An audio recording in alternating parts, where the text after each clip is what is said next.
তারপরে পিছনে গলা 5 ইঞ্চি আর কোমর আমার 22 ইঞ্চি। আমি তো মাপ পেয়ে গেছি।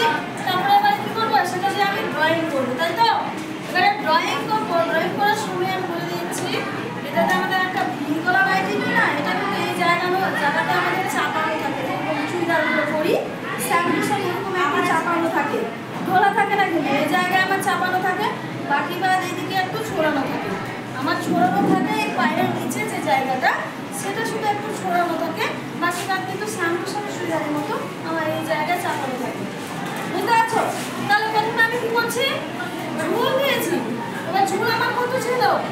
25 ইঞ্চি ঝুল ছিল, তাই তো?